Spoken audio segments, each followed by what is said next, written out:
Hello, everyone, and welcome to American Firearms Network. Thank you all for watching. We appreciate it. For those of you that have subscribed, thank you. For our new viewers, we hope you enjoy our show and our shows. And we also hope that you hit that subscribe button. Okay, it would mean a lot to us. And please leave comments, whatever your thoughts are. We love comments. And today's topic is, do you need to listen to everyone? Right? Do you need to listen? You're getting into the gun thing, or even you're an more experienced gun person, and you're watching all the YouTube channels of all the gun tubers out there, and they're talking up their guns and holsters and lights and every new gadget and magazines, and the list goes on and on. Sites, we can go on and on, right? What do you do? Who are you listening to? Why am I talking about this topic? Because I'm speaking to new students and people that I know that are in the gun field for a long time, and I heard this one, and this gun is great, and this gun is great. It's like, you know what? It's like, it's okay to listen to some of these experienced people, and it makes sense, and I get it. But at some point, you're gonna have to try it for yourself, because how many times, I don't know if you guys feel this way or experience this. Someone says it's a great gun, and then I shoot him. Like, you know what? I don't think it's a great gun. I don't like the grip. I don't like the trigger. I don't like how it sits in my hand, and the list goes on. So what are your thoughts?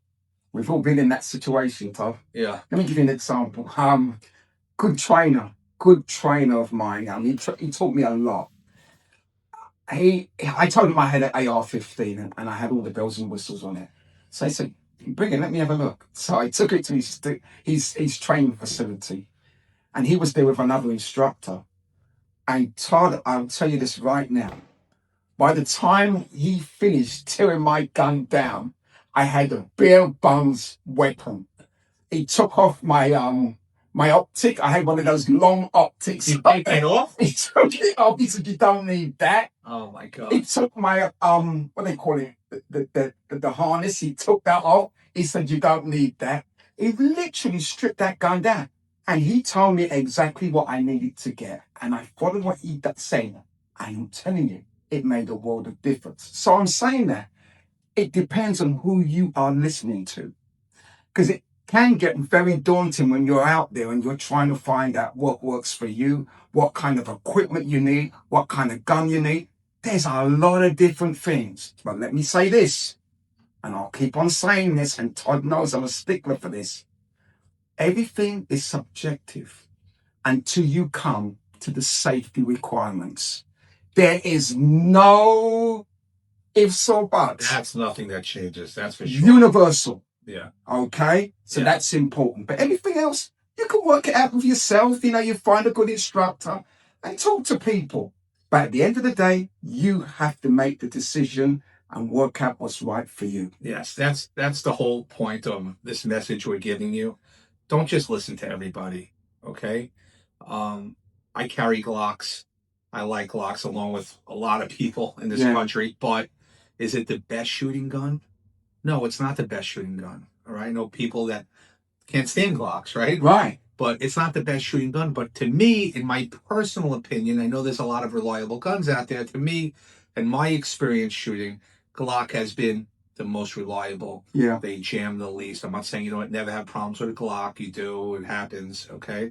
But I rather have something that I need to train more on. It doesn't shoot. I can shoot much better with my SIGs, mechanic, whatever. I can shoot better with these guns. But the reliability factor with Glock, that's why I carry Glock, and I have to train a lot more because I'm not as good as with my other guns. And now I'm pretty good, but it takes a lot more training and a lot more practice, in my opinion, with a Glock. To my point, you need to do your own observations, form your own opinions. There's so much information out there, and a lot of these gun tubers that are out there have their own motivations of why they promote a product, whether they're getting paid, whatever the reason is. Renting guns, in my opinion, is the greatest thing in the world. Rent the guns. Yeah. A lot of these good gun shops have all the stuff that you see on YouTube. Rent a gun. It's, what is it, $20, $25? Yeah. Rent a gun, a couple of guns when you go to the range. Try them out. People have bashed Canic to me. We love Canon, right?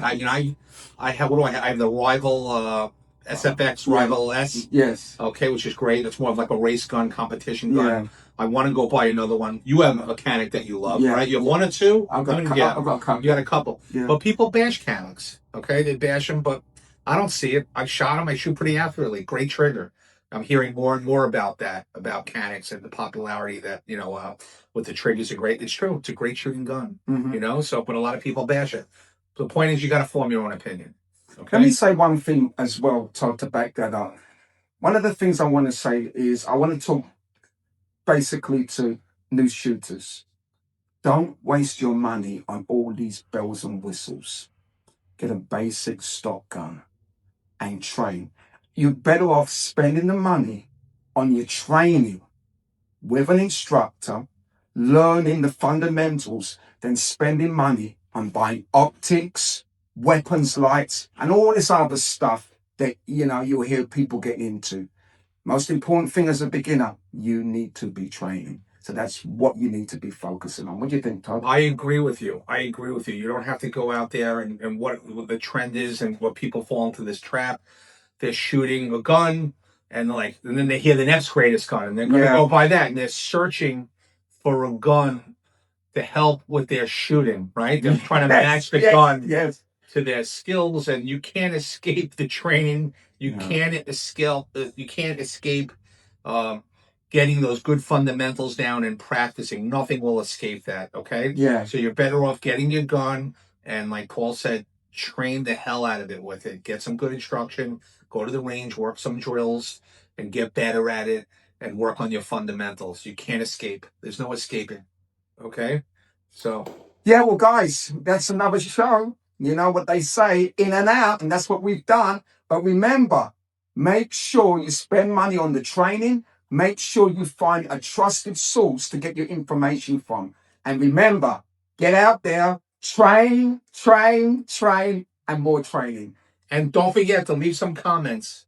Okay? We'd love to hear what you guys think about what we have to say.